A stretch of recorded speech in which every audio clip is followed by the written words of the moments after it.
Good day everyone, I'm teacher Tasha here. I'll be talking about flipped classroom today. So I have tried applying this strategy into my lesson and the outcome that I've received is overwhelming. So I want to share about flipped classroom with you all. But before that, make sure to subscribe to my channel for more videos and also information.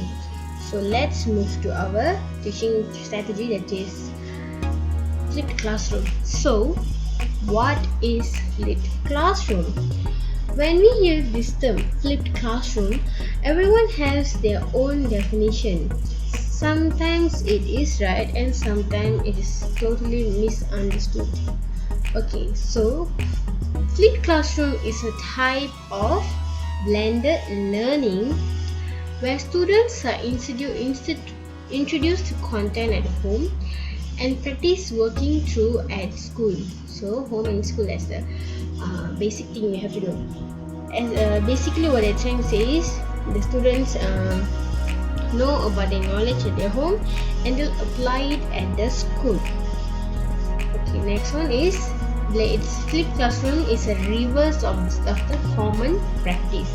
Common practice means introducing a new content at school and we assign homework to the kids also that can be completed by the student independently at home. That is what we call common practice.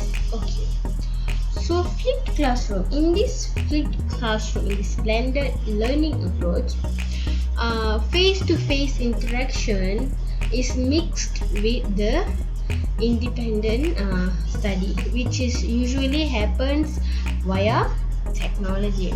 So in a common flipped classroom, students might have to watch pre-recorded video at home, then come to school to do homework with questions and with some background knowledge.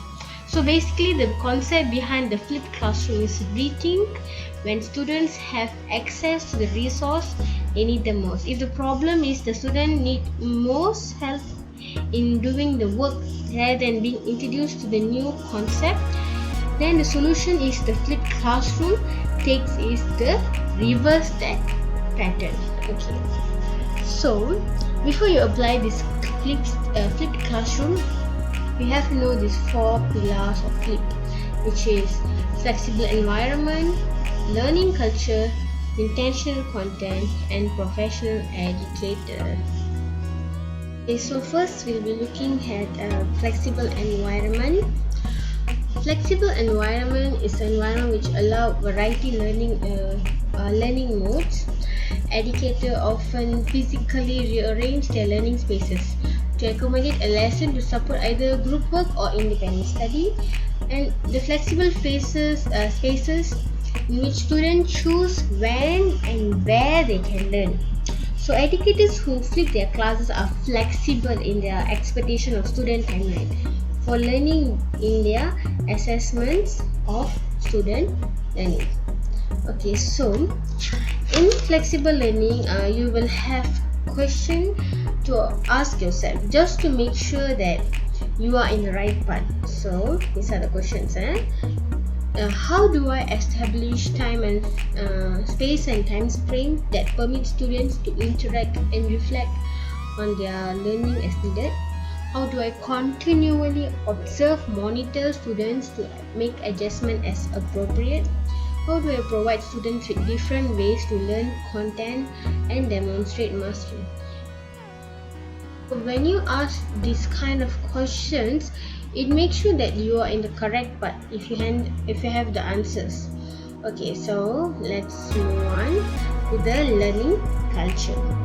So what is learning culture? Learning culture here in flipped class, it is learner-centered approach. In another way is student-based learning. In class time is dedicated to exploring topics in greater depth and creating rich learning opportunities because the approach is much more student-centered. Okay, students are actively involved in knowledge construction. They participate and evaluate in their learning in a manner that is personally meaningful to them.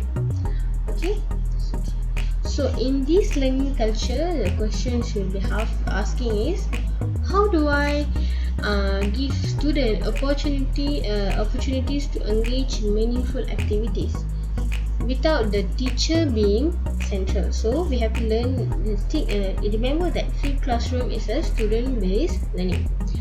Okay, so how do I scaffold this activity and make them accessible to all students through differentiation and feedback?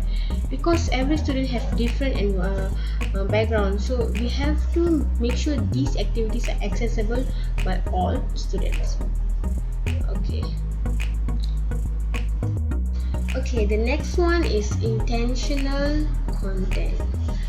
Okay, what is intentional content? So in intentional content, the teacher get to determine what they need to teach and what materials students should explore on their own. So teacher the one decides here. And use intentional content to maximize classroom time in order to adopt methods of student-centered active learning strategies depending on grade level and subject matter. So this all goes back to the teacher. They decide what kind of activity the student have to learn, the learning strategies that is used. Okay, so in intentional content we go back to the same question method.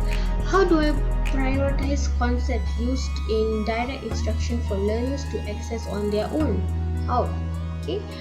How do I create or curate relevant content, typically videos, for my students? How do I differentiate to make content accessible and relevant to all students? So we have to ask this question just to make sure that we are in correct path for the content part. Okay. Now for the last one, professional educators. So professional educators are teachers. So they usually continually observe their students, providing them with feedback relevant in the moment and accessing their work. Reflective in their practice, connect with each other to improve their instruction, accept constructive criticism, and tolerate controlled chaos in their classroom. So this is very important because in other words, it's like much more like a professional judgment and peer teaching involved in this. So the teacher have to judge their teaching to improve their teaching well in this flipped classroom. Okay, so the question they're gonna ask is, how do I make myself available to all students for individual, small group and class feedback in real time as needed? How do I conduct ongoing formative assessment during class time through observation and by recording data to inform future instruction?